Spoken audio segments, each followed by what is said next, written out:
Falana slams planned pay rise for politicians amid economic hardship.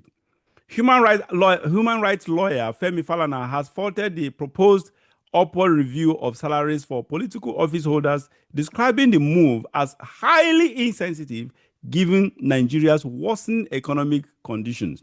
Speaking on Channels Television's Sunrise Daily on Tuesday, the senior advocate of Nigeria criticized the Revenue Mobilization, Allocation and Fiscal Commission, RMAFC, for what he called replaced priorities, saying the commission appeared more concerned about the welfare of politicians than the plight of ordinary citizens. And the report goes on and on and on and on and on. Okay, Barrister. I am not someone who actually believe in Falana, Femi Falana. I see him as just someone, although he's more experienced legally, but I just see him as a hypocrite. That's just the way I view Falana. It's not. I don't consider him a really core activist, a sort of. But I agree with him on this, Barrister. How insensitive can one be, for God's sake, to actually classify such person as a wicked person? This is in the insensitivity, the height of insensitivity. For God's sake, you are increasing the salaries of politicians that are already overfed. Who does that? These people, it's like pouring water in a river, a cup of water in a river. Instead of pouring the water on a dry land, the cup of water, instead of pouring it on a dry land, which is the common man on the street, the poor people, poor civil servants. Instead, you are pouring, you have one cup of water. Instead of pouring that cup of water on a dry land, you are pouring it into a river. Who does that, for God's sake? And people will argue that these people's salaries are this and that and that. But when you talk, all their benefits, for God's sake, it's an average senator or House of Rep member earns nothing less than between 30 and 50 million naira monthly. Monthly. That is on record. That is the one we know. These guys are billionaires. I doubt if there is any National Assembly member that is not a billionaire, because today billion naira, of course, in comparison to that, it's not much. It's not much.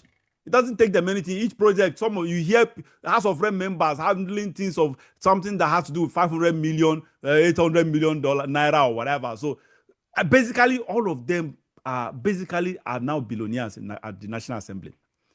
Yet, the Revenue Mobilization and Fiscal Allocation Commission is out to increase. They keep doing that. They do that almost every term. Almost every term. They keep increasing this politician's salary. Yet, it took so many years and heated protest for government to increase civil servant salary. And even at that, the civil servants have not even started, after several months, they've not even started paying that $75,000. Naira, I mean. Barrister, what's your take on this? Well, on this issue, I agree with Falana 100%. I cannot fault his criticism of the issue. The very nature of the insensitivity that is driving the increase is astounding to me, because there's no basis for it.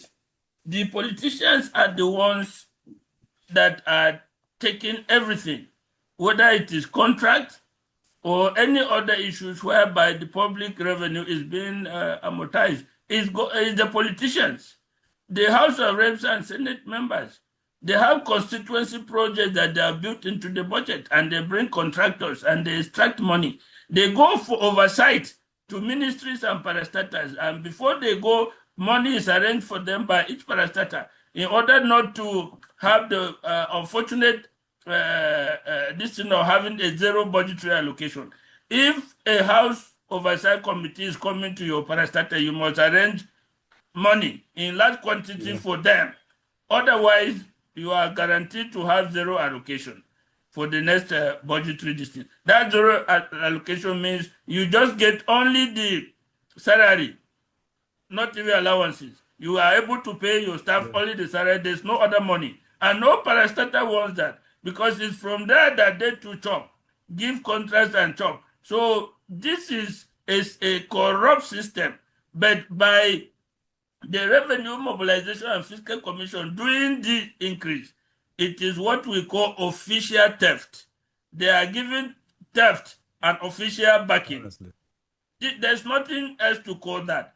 Official looting of the treasury is given. I mean, looting of the treasury is given official backing Yeah. by law, by the agencies of law that are supposed to regulate this. Instead of proposing a reduction in the salaries of the political office holders, they are proposing an increase. No Nigerian will support that, Honestly. and they don't even bother about the sensitivity of the Nigerian people, Honestly. about whether what they are trying to do has support by the Nigerian people. This does not bother them in any way. They continue as if the Nigerian people do not matter. The civil servants are there. I have always argued repeatedly that what we should do is to peg the salary of office holders to the civil servants. For instance, let the House of Reps member get 10% of what the director is getting in terms of salary and emolument. Let the senator get 10% above what the PAMSEC in the ministry is getting. Let's peg the salary of these office holders to the civil servant so that they too should know what the average Nigerian worker is going through. If that salary that the Nigerian worker has been paid, if it's okay, they too, they should be okay. And If that it's and that okay, will sorry to cut you short. And that with honestly, that's a good point. That's another way to attract people who are truly and sincerely ready to serve. exactly, it will kill two stones. Yes. One, they will see that the Nigerian workers are suffering, and it is only by improving the economy that they too can get better something. Yeah. And at the same time, the charlatans, the crooks, the hooligans We stay who want away. to go there to enrich themselves, Just they stay will stay away. away Yeah. because That's it. it will not be profitable. I have made this suggestion long ago, and I still stand by it, and I will continue to promote it. Let's pay the salary of our public officer, politicians, to the salaries of the civil servants. Give them a little above that in terms of percentage, and no more. There should be nothing like political office holders care of salary or anything like that. It should be paid to the civil servant. We are all serving the country, whether as a director, a cleaner, or anything, where they are all in the service of the country. Yeah. Yeah. Absolutely. I agree with you because yeah, that would discourage people from going to lobby to be a minister. And like I said earlier, it will eventually attract people who have the passion and the sincere passion And to in serve. any case, let me make the point clear. These salaries and allowances don't mean anything to them Of because they course. have so many avenues of making Yes. money. They have so Doesn't. many avenues of making money. Contracts that go out, they have a hand in bringing contractors and getting money. So many. There's no government that will do a project without the legislator knowing about it, without the politicians bringing their And in people. the first place, okay, one would have said, okay, increase, just like they say, increase the remuneration of judges. If you increase the remuneration of judges and their working condition, that it will reduce corruption. That should be the essence of that. Okay, but the worst part, what we are having in Nigeria is that the more you even try to increase, okay, the remuneration of the excuse me, public officials, the more corrupt they are. It doesn't stop them. That It doesn't cannot stop them be from that cannot be a being panacea. corrupt.